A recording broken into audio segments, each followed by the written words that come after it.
I was not sold for gold. Gold would have been kinder. Gold does not remember the hands that traded it. Gold does not stand in a room full of strangers while its own sisters look anywhere except at its face.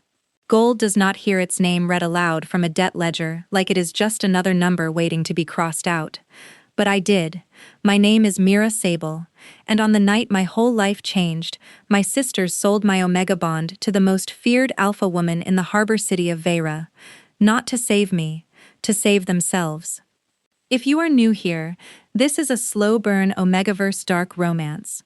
A story about debt, power, and a woman who could have owned me completely and chose instead to wait. Stay until the end, because what happens in the Tide Court will not be what you expect. Like this video, subscribe if you want more stories like this one, and let's begin. The Sable family had once meant something in Vera. My mother built a perfume shop on Lantern Row with nothing but glass bottles, dried petals, and a stubborn refusal to cut corners. She used to say that an honest scent was worth more than a dishonest fortune, and for years, she was right. People came from 3 districts just to buy her rosewater and her bottled storm rain.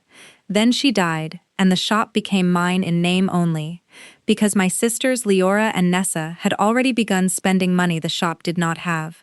Leora was the older one, sharp-tongued and proud, convinced that charm could outrun consequence. Nessa was softer, easily led, easily frightened, and far too willing to let Leora make the decisions for both of them. Together they borrowed from men who did not forgive late payments, and within 2 years, the debt they built was no longer the kind you paid back with coins. It was the kind you paid back with a body. I found out the way most people find out they have been sold, too late to do anything but show up. Leora came to me on a gray morning, with her hands folded too carefully, the way people fold their hands when they are about to say something they have rehearsed. "There is a court tonight," she said. "The Tide Court, we have to attend." "Why?" "Because the debt is due." I remember the cold that moved through me, slow at first, then all at once, like water finding every crack in a wall. "Whose debt?" Leora did not answer. Nessa answered instead, in a voice barely above a whisper. "Ours. Yours. The family's." "How much?" "More than the shop is worth." I laughed, because the alternative was screaming. "Then we lose the shop. We don't lose anything else." Leora finally looked at me, and in her eyes I saw something I had never seen from her before. Not cruelty, not even guilt, but a terrible, practical calm. "There is something else they will accept instead of money," she said. "Your bond." The room went very quiet. "You cannot be serious." "The harbor syndicates buy bonds all the time, Mira. It happens. It is survivable. People build whole lives this way." "Say it properly," I said. "Don't call it a bond sale like it's a business arrangement. Say what it is. You are selling me." Nessa began to cry, which told me everything I needed to know about how long they had already decided this without me. I thought of running. I thought of taking my mother's silver perfume key, the only thing of hers I still wore against my skin, and disappearing into the lower districts where no syndicate bothered to look. But my little cousin Tana was 12 years old and hiding in our cellar because her own parents had vanished into the same kind of debt years before. If I ran, the debt did not disappear. It simply found a new shape to take, and that shape would be a child who had done nothing to deserve it. So I did not run. I went to the Tide Court that night already knowing what answer I would give, long before anyone asked me the question. The Tide Court sat at the center of Vera, like a cracked heart still beating out of habit. Built from old harbor stone, lit by hanging blue glass lanterns that turned every face in the room the color of deep water, it was where the syndicates settled what the city's laws could not. Debts, bonds, blood owed and blood forgiven. I had heard of it my whole life. I had never thought I would stand inside it as the thing being weighed. The hall was packed from wall to wall that night. Every crime house in Vera stood beneath the lanterns, because word had already spread that the Sable debt was finally coming due, and debts that large always drew an audience. Leora stood at the debtmaster's table, with her chin lifted in that proud, brittle way of hers. Nessa stood beside her, crying softly. though not softly enough to hide the relief underneath the tears. I stood between them, holding my mother's silver key so tightly it left a mark on my palm that lasted 3 days. That key was the last thing that was truly, fully mine. The shop was gone in every way that mattered. The house was gone, the Sable name had nearly stopped meaning anything at all, and now, apparently, so was I. At the head of the court sat Seraphine Vale. I had heard her name whispered in every district of the city, always in the same hushed tone people use for storms and fires, things that cannot be reasoned with, only survived. The Alpha Queen of the Harbor Syndicate, feared by every house in Vera, respected by even her enemies, and rumored to have never once raised her voice in 12 years of rule, because she had never needed to. She wore black from collar to boot, black gloves, a black pearl ring on her right hand that caught the lantern light and held it like a small trapped moon. Men lowered their voices around her before they even realized she had entered a room. She did not shout. She did not need to. When the debt master finished reading the full weight of what my sisters owed, the entire court turned toward her, because everyone wanted to know the same thing. Would Seraphine Vale accept an Omega bond as payment for a debt this size? She looked down at the ledger for exactly 1 second. Then she looked at me. Not at my throat, not at the place on my neck where a bond mark would eventually sit if she claimed me. She looked at my face the way you look at something you are trying to understand, not something you are trying to take. And for the first time that night, I felt something far worse than fear. I felt seen. Seraphine turned the black pearl ring once around her finger, slow and deliberate, and then she asked the one question no alpha in that room expected her to ask. Do you choose this, Mira Sable? The court went utterly silent. My sisters froze, because alphas did not ask omegas that question in the Tide Court. They accepted offerings. They claimed bonds. They took what the ledger allowed them to take, and the omega's preference was, traditionally, considered settled the moment the debt was read aloud. But Seraphine Vale waited. She waited for my answer like my answer mattered more than the debt, more than the court, more than every person in that room holding their breath to see what she would do. I should have said no. If the world had been fair, I would have said no. But Tana was still in the shop cellar, hiding behind the blue lantern my mother used to light every evening at dusk, without fail, rain or storm or grief. My sisters had been foolish, selfish, frightened women who had made a child's safety depend on a stranger's mercy. That child had done nothing to earn the danger she was in. So I swallowed every broken thing rising in my chest, and I said yes. Seraphine's expression did not change, only her eyes did. Something dark moved behind them. Not victory, not hunger, but something closer to rage, banked low and controlled, the way a fire looks right before it is allowed to grow. She stood. Every alpha in the Tide Court straightened at once, as if a blade had been drawn somewhere in the room. Seraphine placed one gloved hand flat against the debt ledger and said a single word: settled. That was all it took to erase my family's blood debt entirely. Then she did something stranger. She closed the ledger, handed it back to the debt master, and said, "The Sable shop remains open. The blue lantern remains theirs.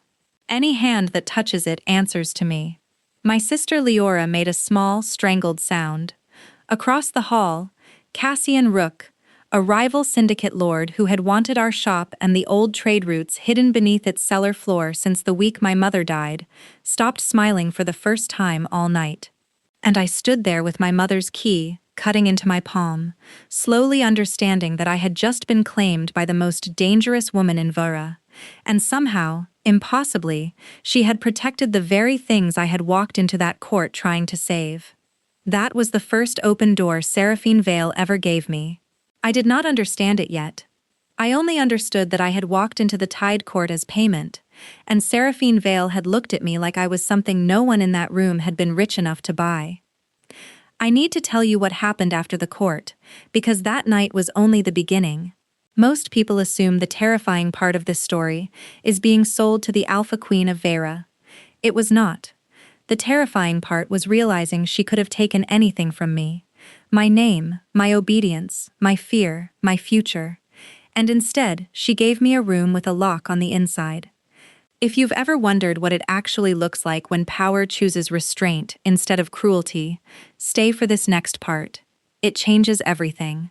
Seraphine Vale's house stood on the high cliff road overlooking the harbor, a long stone building with glass walls that turned the entire sea into a single moving painting.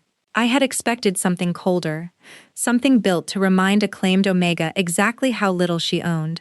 Instead, I was given a room with a window facing the water, a bed with sheets too clean for someone who had arrived smelling like the tide court's dust and fear, and a door with a lock that turned only from my side.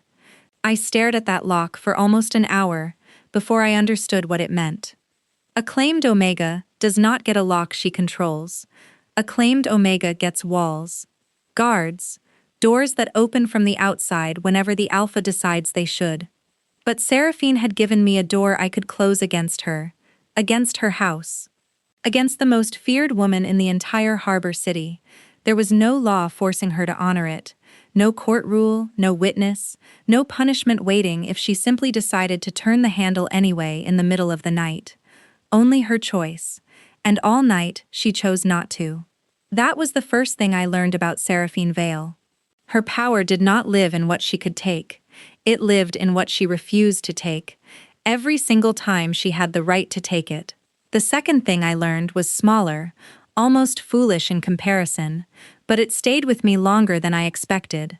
She drank bitter coffee and never finished the cup.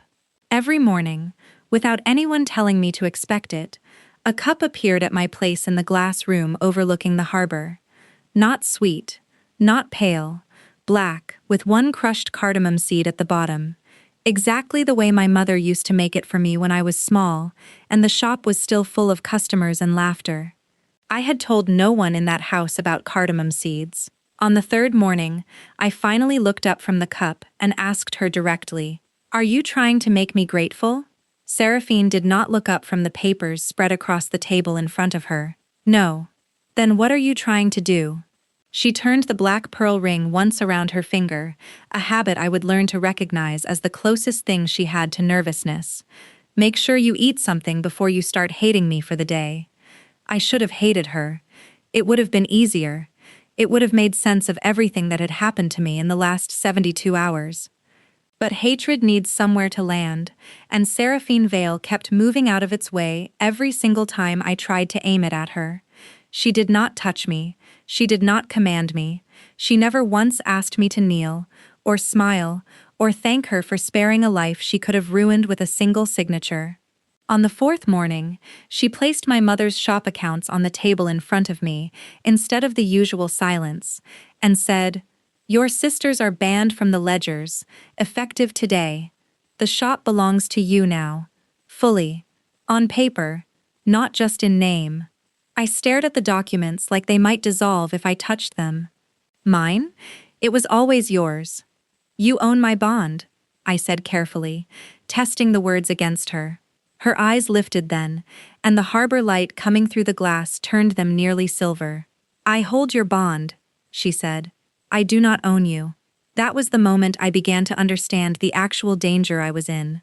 Not the city's danger, not Cassian Rook's danger, or the debt master's danger, or even the danger of being an Omega alone in a syndicate house full of alphas who answered to a woman they feared.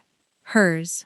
Because cruelty would have made her simple to survive, and kindness alone would have made her safe to love. But Seraphine Vale was neither cruel nor safe. She was controlled, precisely, deliberately, exhaustingly controlled. And every controlled thing, I was beginning to learn, has a fire burning steadily underneath it. The Vale house was not empty, no matter how quiet the mornings felt. Within the first week, I learned that Seraphine ruled the harbor syndicate with a staff far smaller than the rumors suggested. A handful of trusted lieutenants, a cook who had served the house for 30 years and refused to retire no matter how many times Seraphine offered her a pension, and Orla, the sharp-eyed second-in-command who watched me the way a guard dog watches a stranger it has not yet decided to trust. Orla did not warm to me quickly. You understand what you are to this house, she said to me bluntly, on the 5th day, finding me alone in the corridor outside the glass room. A claim, a weakness Rook will try to use. I am not unkind, Mira Sable, but I will not pretend your presence here is simple. I never asked you to pretend, I said. That answer seemed to surprise her more than anything else I could have said. She studied me for a long moment, the way Seraphine sometimes did, as if recalculating something behind her eyes. Most claimed Omegas want to be told their place is safe, Orla said. You want to be told the truth instead. I have had enough lies to last several lifetimes, I told her. I would rather know exactly how much danger I am standing in. Something in Orla's posture eased, just slightly. Then I will tell you plainly. The Lady Vale has never brought anyone into this house the way she brought you. Not a rival's bond, not a political marriage, not a hostage for leverage. You are the first thing in 12 years she has chosen for herself, with no strategy attached to the choosing. That sounds like a compliment. It is a warning, Orla said. Because the things a person chooses without strategy are also the things that can break them completely, if taken away. Do not mistake her restraint for an absence of feeling, Mira. It is the opposite. She is holding back a flood, one careful door at a time. I did not have an answer for that, not yet. I only carried it with me through every quiet morning that followed, watching Seraphine more closely, beginning to understand exactly how much control it must have taken to give a stranger a lock she swore never to override. The days that followed settled into something I never expected to call routine. I woke early, before the rest of the house, because old habits from running a shop alone do not disappear just because the shop's debts have. I would find Seraphine already awake in the glass room, papers from 3 different districts spread across the table, the unfinished coffee cooling beside her hand. She rarely spoke first. She let me choose whether the silence between us stayed silence or became conversation, and most mornings, out of pure stubbornness, I chose silence just to see whether she would break it first. She never did. It was Tana who finally cracked something open between us, 2 weeks into my stay. My cousin had refused to leave the shop cellar, even after Seraphine declared it protected, terrified that the protection was a trick that would vanish the moment she stepped into daylight. I asked, carefully, whether I could bring her to the house. Just for a few days. Just until she believed the danger was truly gone. Seraphine did not hesitate the way I expected her to. Bring her tonight, she said. I will have a room prepared facing the garden instead of the harbor. Children sleep better away from the sound of waves they don't yet trust. I blinked at her. You've thought about this already. I think about most things already, she said, and there was the faintest curve at the corner of her mouth that I was starting to recognize as the closest thing to a smile she allowed herself in daylight. Tana arrived that evening, clutching nothing but a small cloth bag and an expression that dared the world to prove her wrong about being safe. Seraphine knelt to meet her eyes properly, which surprised me more than almost anything else she had done. You may lock your door from the inside, the same as your cousin, Seraphine told her. No one in this house will open it without your permission, not even me. Tana looked at me first, the way children do when they need a translator for the world's strange new rules. I nodded. That night, for the first time since the debt collectors had come for our family, my cousin slept without waking once. I stood in the hallway afterward, longer than I needed to, simply watching the light beneath her door, before I found Seraphine standing at the far window with the unlit matchbox turning slowly in her fingers. A habit of hers I had noticed but never asked about. You didn't have to do that, I said quietly. The room. The promise. I know. Then why? Seraphine was quiet for a long moment, watching the dark water beyond the glass. Because someone should have done it for you, she said finally. And I cannot undo what already happened to you in that court. I can only decide what happens from here forward. I did not have an answer for that. I only had the strange, unfamiliar warmth spreading slowly through my chest, the kind I had no practice recognizing anymore. It would have been so much easier if she had simply been cruel. 3 weeks into my stay, Seraphine asked me a question I had not expected. Would you like to walk the harbor market today? As yourself. Not as a debt settled. Not as a bond claimed. Simply as Mira Sable, visiting the shops her mother used to trade with. I stared at her. You're asking permission to let me leave the house? I am asking whether you want to, she corrected. You have never needed my permission to leave. The gate has never been locked against you. I only meant that I would walk beside you, if you wanted company, and that I understand if you would rather walk alone. I chose her company.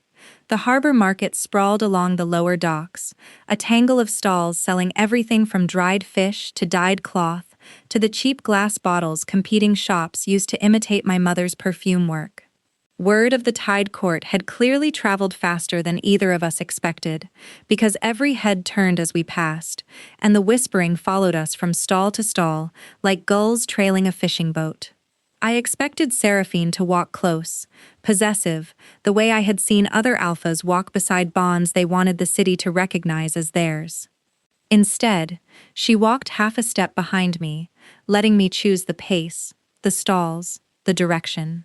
When an old merchant who had known my mother for 20 years approached us nervously, clearly unsure whether it was safe to speak to me at all, Seraphine said nothing, only waited, allowing the conversation to be entirely mine. Your mother would be proud of what you've kept alive, the merchant told me, glancing once at Seraphine before continuing. We worried the shop would close for good, after everything that happened with your sisters. It almost did, I admitted. And now? I looked sideways at Seraphine, who was studying a row of dyed cloth with far too much focus for someone who had no real interest in fabric. Now it's safe, I said simply. We bought nothing that day, except a small paper packet of cardamom seeds from a spice stall near the harbor's edge. Seraphine paid for it before I could reach for my coin, and when I raised an eyebrow at her, she only said, I would rather you have your own supply, in case the morning ever comes when I am not the one making the coffee. It was such a small, practical thing to say. It undid me more than almost anything she had said in the Tide Court.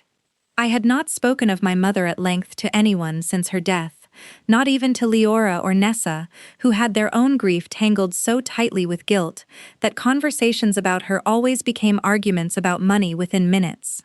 But one evening, sitting in the perfume room beneath the shop, while Seraphine waited patiently on the stairs above, I found myself telling her things I had not said aloud in years.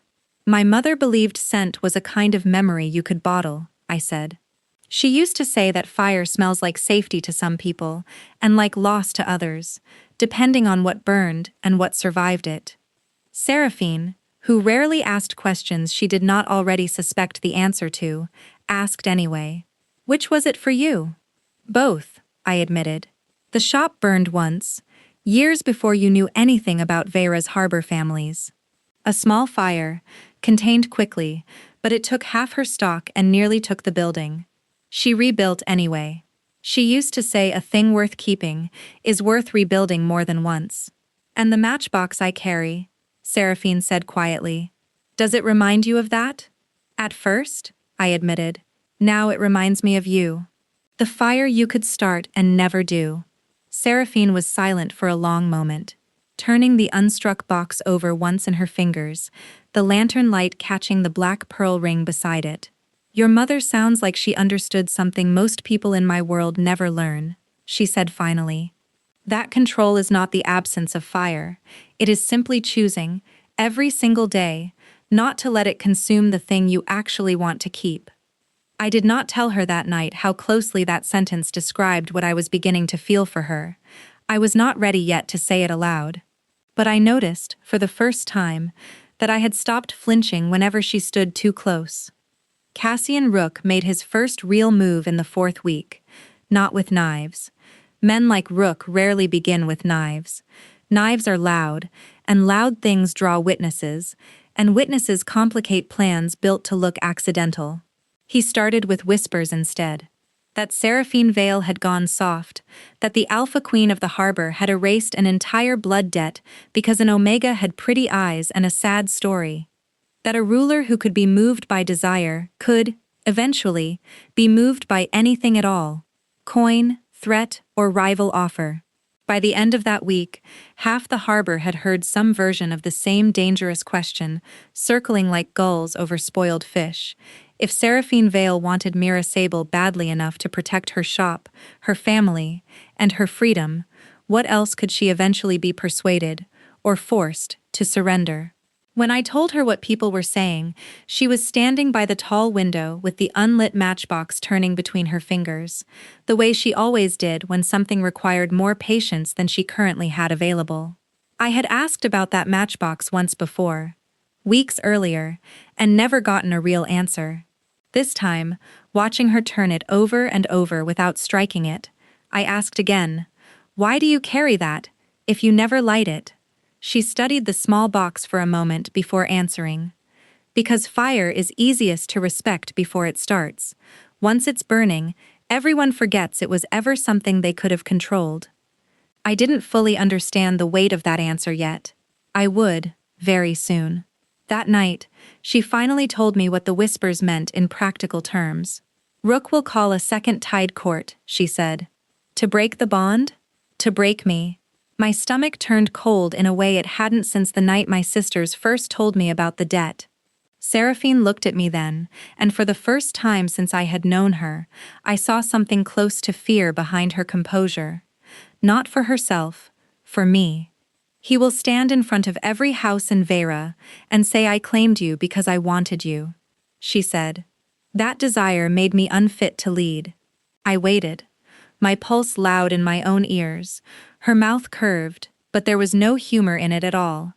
"And the worst part, little flame," she said quietly, "is that he will not be lying. There is a particular silence that grows between two people who both know exactly what they are avoiding saying." By the 5th week, that silence had become its own kind of language between Seraphine and me. We had stopped pretending the mornings were only about coffee. We had stopped pretending the evenings in the perfume room were only about ledgers and shop accounts. And we had both, very carefully, stopped pretending that the bond mark, the physical claim an alpha could place on an omega's neck, sealing a bond beyond any court's ability to undo it, was a subject neither of us had thought about. It was Tana, of all people, who finally said it aloud. She had been watching the two of us over dinner one evening, her young eyes far sharper than either of us gave her credit for, and in the blunt way only a 12-year-old can manage, she asked, "Are you going to mark her, or are you just going to keep looking at each other like that forever?"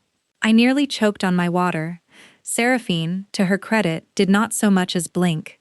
"That is Mira's decision to make. When and if she chooses to make it," Seraphine said evenly. "Not mine. Not yours, little flame's shadow." Tana considered this with the seriousness of someone twice her age. "That seems like a very slow way to do things." "Some things are worth doing slowly," Seraphine said. After Tana had gone to bed, I found Seraphine alone in the glass room, the matchbox resting unstruck on the table beside her hand. "She isn't wrong," I said, sitting across from her. "It has been 5 weeks. Does it feel slow to you?" I thought about it honestly, the way I tried to think about everything when it came to her. It feels like the first thing in my life that hasn't been taken from me before I had the chance to decide whether I wanted to give it. Seraphine's expression softened in that careful, controlled way of hers. "Then it is exactly the right speed. And if I asked you tonight," I said quietly, "if I asked you to mark me, right now, before either of us had time to plan it, or weigh it, or turn it into another careful, deliberate choice, what would you do?" For the first time since I had known her, Seraphine looked genuinely caught off guard. "I would ask you to wait until morning," she said finally, "and ask me again when you are certain it is not the wine, or the fear of Rook's whispers, or the loneliness of a hard week speaking instead of you." That's an infuriatingly responsible answer. "I am aware," she said, the corner of her mouth lifting. "It is, regrettably, one of my worst qualities."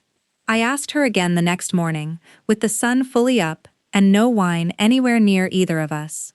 She still asked me to wait, not forever, she promised, only until the matter of Cassian Rook and the Tide Court was fully settled, so that whatever we chose together would never be tangled up with whether it had been done to protect ourselves from him. I did not know then how close that second court truly was.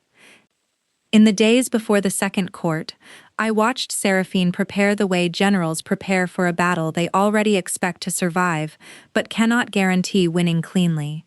She met with the heads of 3 smaller houses, whose loyalty she had earned over years, not threats. She reviewed old contracts, old debts, old favors owed to her, that she had never once collected. She moved through her own house, like a woman counting every resource she might need to spend. And one evening, I overheard the plan she had not yet told me directly. She was speaking to her second-in-command, a quiet, sharp-eyed woman named Orla, who had served the Vale House longer than I had been alive. "If the court turns hard enough," Seraphine said, "I will call it a settlement, nothing more. A debt resolved through bond, exactly as the ledger describes it. No desire, no choice, only business." Orla's voice was careful. "And Mira? Mira will be protected either way. That is not negotiable, but I will not let Rook use the truth as a weapon if a lie keeps the house standing and keeps her safe."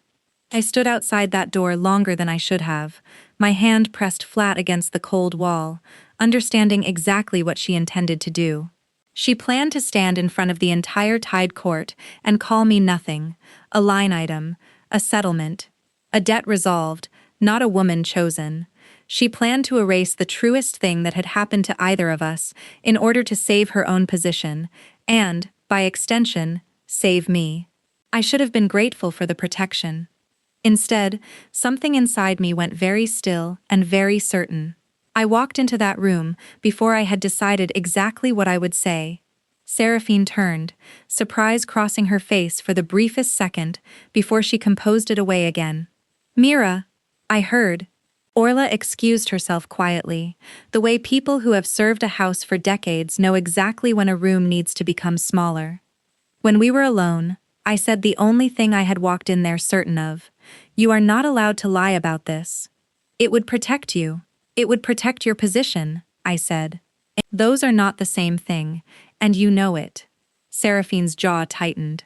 "Rook will use the truth to remove me from power, Mira. If I lose the Tide seat, I cannot protect your shop, your sister's debts staying erased, or Tana's safety. The lie costs nothing but pride. It costs everything," I said.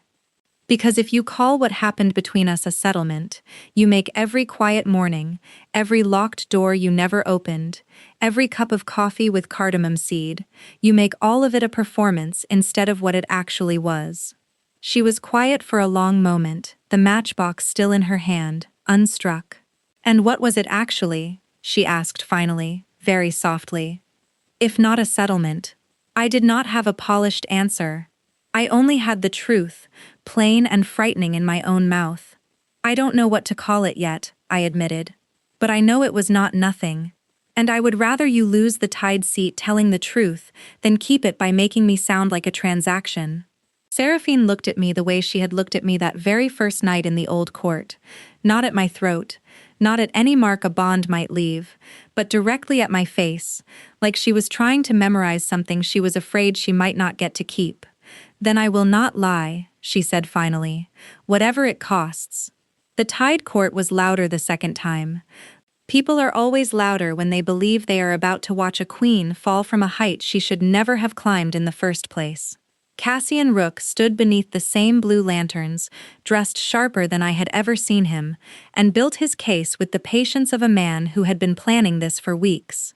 He named every mercy Seraphine had shown me, as though each one were evidence of a crime: the erased debt, the protected shop, the locked door no one had ever opened, the untouched Omega standing now beside the Alpha who claimed her. "A queen who wants," Rook said, his voice carrying easily across the packed hall, "can be weakened. A queen who can be weakened can be replaced." The room shifted, that low murmuring sound a crowd makes right before it decides which side of a story it prefers. This was how cities like Vera killed women like Seraphine. Not with blades first, with doubt. Seraphine rose slowly from her seat, and the entire court quieted before she had said a single word, because 12 years of rule had taught every house in that room that her silence was more dangerous than most people's shouting. "Yes," she said simply. "I want her." A sound moved through the crowd, sharp and surprised. Rook smiled, certain he had already won. Seraphine turned toward him fully. "You believe wanting makes a person weak," she said, "because every desire you have ever felt became something you needed to own outright, by force if necessary. That is why you will never understand what actually happened between us, Cassian. You have never once wanted something you were willing to let walk away from you." She looked at me then, in front of every house, every rival, every person in that room who had once watched me be sold like a line in a ledger. "I want Mira Sable," she said, her voice steady and clear enough to reach every corner of the hall. "And I have never once used my power to make her stay. My heart, which had been hurting in some quiet way since the night of the first court, finally stopped breaking and simply became too full to hold anything else." Seraphine turned to face me directly, ignoring the murmuring crowd entirely. "The debt is gone," she said. "Your shop is yours. On paper and in fact. Your family cannot touch it. Rook cannot touch it. I cannot make you answer to me in any way the law would recognize, so I will ask you here, in front of everyone, with every door standing open." Her voice softened, just slightly, just enough for me to hear the woman underneath the queen. "Do you choose this bond?" The room seemed to disappear around us. There was only her, the Alpha Queen who could have taken everything from me the very first night, and chose, instead, to wait through every single morning since. I opened my hand. My mother's silver key lay across my palm, the same as it had on the night of the first court, the last truly mine thing I had carried into that hall weeks ago. Then I closed my fingers around it and stood as tall as I had ever stood in my life. "Yes," I said, my voice carrying farther than I expected it to. Rook's smile died on his face. I turned to address the court directly, the way I had never imagined myself capable of doing. "No debt forces me here," I said. "No fear bought me. No Alpha owns the yes I am giving freely. Right now, in front of all of you. You came here tonight to break a claim you believe she took from me by force." I looked back at Seraphine, but she never took me. I stepped toward her, closing the distance that 12 years of fear and 4 weeks of careful restraint had built between an Alpha Queen and the Omega she refused to own. I choose her. And because the Tide Court was built on laws far older than Cassian Rook's ambitions, even the most dangerous people in that room had to bow to the oldest rule of all. A freely chosen bond cannot be voided by any court, any debt, or any rival's accusation. Rook had lost before a single vote was ever called. Seraphine did not smile. Not there, not in front of the watching houses, not where her enemies could see anything they might later use against her. But the black pearl ring stopped turning on her finger for the first time since I had known her. And somehow, in that single stillness, I understood completely. The whole city believed it had just watched the Alpha Queen win a political battle. I was the only one in that room who knew she had actually been saved. She found me later that night in the small room beneath my mother's shop, where the old perfume bottles still lined the shelves exactly as my mother had left them.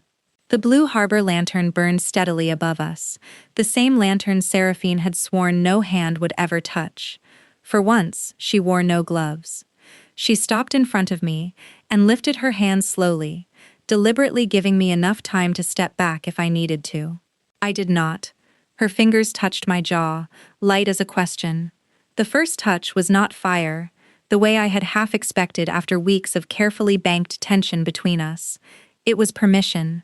That, more than anything else, was what finally undid me completely. Seraphine Vale, the woman feared by every house in Vera, the Alpha Queen who could have commanded armies with a single word, touched me like I was something sacred enough that she still felt the need to ask, even after I had already chosen her in front of the entire city. "You were never the price," she said quietly, her thumb brushing once along my cheek. "And now? I asked, my voice barely above a whisper. Her eyes dropped briefly to my mouth, before returning to my face. Now you are the woman who chose me in a room full of enemies, knowing exactly what it would cost either of us. I laughed once, though it broke somewhere in the middle of the sound. That's a very formal way of saying you're glad I said yes. I am terrible at saying things simply, she admitted. And for the first time since the night of the first court, I heard something close to vulnerability in her voice. She reached into her coat and placed the black pearl ring carefully into my open palm, beside my mother's silver key. The dangerous thing and the honest thing, resting together in my hand for the first time. I will not ask you to wear it, she said. I have never asked you for anything you did not offer first, and I do not intend to start now. I closed my fingers slowly around both objects. You never had to ask, I said. You already gave me every reason I needed. And when she finally kissed me, the harbor outside kept roaring exactly the way it always had, full of ships and storms, and a city that had nearly cost me everything. But inside the blue lantern light, surrounded by the last honest thing my mother had ever built, the world went completely quiet. For the first time in longer than I could properly remember, no one was selling me. No one was saving me without asking first. No one was closing a door I had not chosen to walk through myself. I had chosen her. And Seraphine Vale, ruthless alpha queen of the harbor, feared by every house in Vera, the woman who once asked a stranger in a packed courtroom whether she wanted to be claimed at all, smiled against my mouth like the city had finally given her one single thing it could never take back again. The shop on Lantern Row is busier now than it has been since my mother was alive. Tana works the counter on weekends, fearless in a way she never was during her first months in that cellar, and she has started mixing her own scent blends, stubborn and proud exactly the way our mother used to be. Leora and Nessa visit sometimes, carefully, the way people visit a wound they are still learning to be forgiven for. I have not fully forgiven them. I am not certain I ever fully will. But Seraphine was right about one thing she told me early on, in the glass room overlooking the harbor. Hatred needs somewhere to land, and most days, I find I have better places to put my attention than old grief over old betrayals. Cassian Rook lost more than a court case that night. He lost most of his standing in Vera, and within 6 months, his own house quietly absorbed what remained of his ambitions into a syndicate far less interested in revenge than profit.